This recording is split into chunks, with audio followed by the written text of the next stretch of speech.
Adam, is there an update you got for us with the stimulus? Give us a quick 30-second update on what's going on with stimulus. We got 4 minutes left. The Democrats and the Republicans were fighting back and forth, the HEROES Act versus the HEALS Act. They couldn't come to an agreement. So what the hell happened? Trump stepped in and said, executive order, baby.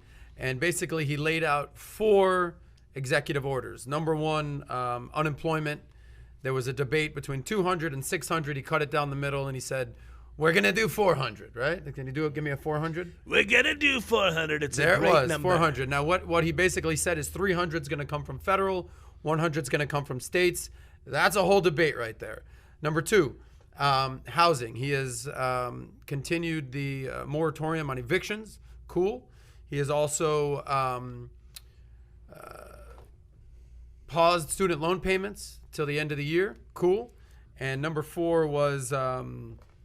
what was it? Oh, the payroll tax cut. So which basically is going to be sort of a payroll tax holiday because it's going to be due at the end of the year or after election season. We'll see what happens. Or it's going to come from people's Social Security, or it's going to come from people's Medicare. It's going to come from somewhere, kind of like your analogy. If you take 5% off of somewhere, it's going to come from some. It's not just going to magically evaporate. It's going to come from somewhere or be taken from somewhere. Go ahead, sing Trump praises. Go ahead. No, just think about what a brilliant strategic move it is going into the election. Now when he gets on stage, he's going to be able to say, I've done more for the student loans than any of you standing up here. Like you guys have talked about student loan. Look what I've actually accomplished for them.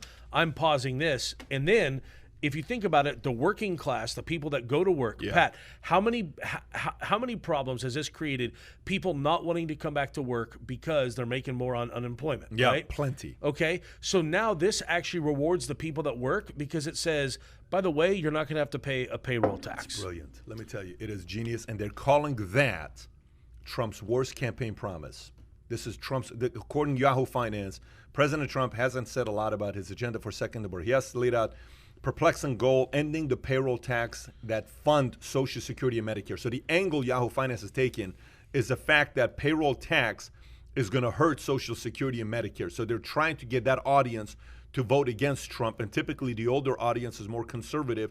So they're trying to kind of spin it from that angle. So it's going to be interesting. But to me, if you're a worker, you officially have an additional 7.65% of deduction that you get to keep if this gets passed. And that's a lot of money we're talking about. That's not a little bit of money we're talking about.